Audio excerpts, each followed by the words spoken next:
ভাই যারা কথায় কথায় এই যে জায়েদ সাওয়ালের সাথে তানজিদ তামিম মাহমুদুল হাসান জয়ের তুলনা করেন, যেহেতু তারা একই সাথে আন্ডার 19 ওয়ার্ল্ড কাপ খেলছে, তাদের জন্য বলি এই যে জায়েদ সাওয়াল যে এতদূর আসছে, ইন্ডিয়ান ক্রিকেটে বর্তমানে সুপারস্টার হইছে, এটা কিন্তু এত সোজা ছিল না। প্রথম 3 বছর আইপিএল এ সে খেলছে, পুরা কিন্তু ফ্লপ ছিল।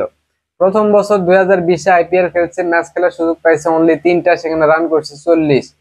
তারপরের বছর কিন্তু দল পাওয়াই টাফ হয়ে গেছিল। তারপর ধরেন 2021-এ 10টা ম্যাচ খেলছে এবং রান করছে ধরেন 258-র মতো, 249। তারপরে 2022-এ 10টা ম্যাচ খেলছে, সেখানে রান করছে 258। এই হয়েছে অবস্থা। তারপর কিন্তু তার জন্য দল পাওয়াই টাফ হয়ে গেছিল।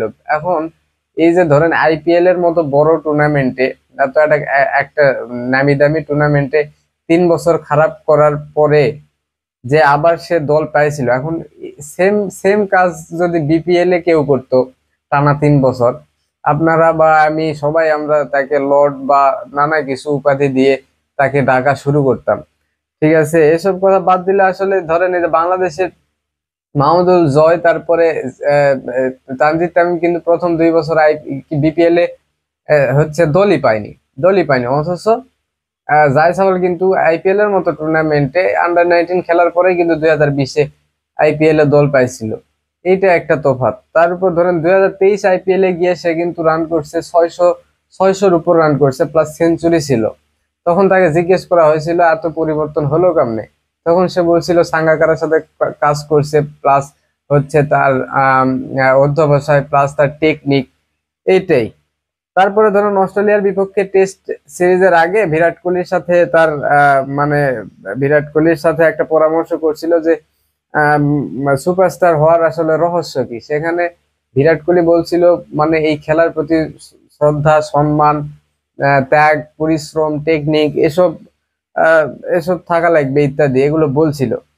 তো আসলে সবকিছু তো আর এইভাবে আহ, বলা সম্ভব না। জায়সওয়াল আইপিএল এ বিশ্বের বড় বড় বোলারদের ফেস করে, বড় বড় বোলারদের ফেস করে কোনো সমস্যা হলে ধরেন রোহিত শর্মা, বিরাট কোহলি, এরা তো আছেই, রাহুল দ্রাবিড়, কুমার সাঙ্গাকারা, আহ তারপরে এই এই লেভেলের ধরেন প্লেয়ার গুলাকে তার সমস্যা সমাধানের জন্য পাচ্ছে কাছে। তারপর ধরেন দেশের ভিতরে মানে খুব ভালো মানের 3-4টা ঘরোয়া লিগ খেলতেছে, সেখানে প্লাস তার পরিশ্রম তো আছেই। এগুলোর কারণে আসলে সে বদলে গেছে। আর এইদিকে ধরেন আমাদের বাংলাদেশের কথা চিন্তা করেন, ধরেন ভালো মানের একটা ঘরোয়া লিগ নেই। ঘরোয়া লিগ কোথায় আছে বলেন? বিপিএল আছে, সেখানে কিন্তু ভালো মানের বিদেশি আসে না, খুব ভালো মানের বোলার যে ফেস করে তারা কনফিডেন্স গ্র্যাব করবে, সেইটার আসলে সুযোগই পায় না। খেলে একদম ধরেন বলতে গিয়ে খারাপ শোনাবে, একদম থার্ড ক্লাস মানের বোলার খেলে বিপিএল এ। তো এই হচ্ছে অবস্থা। আর দেশে আর দুই একটা যা টুর্নামেন্ট হয় সেগুলাও ধরেন আম্পায়ারিং কেলেঙ্কারি, তারপরে ফিক্সিং, হ্যান ত্যান, নানা রকম সমস্যা। এই হয়েছে অবস্থা আসলে।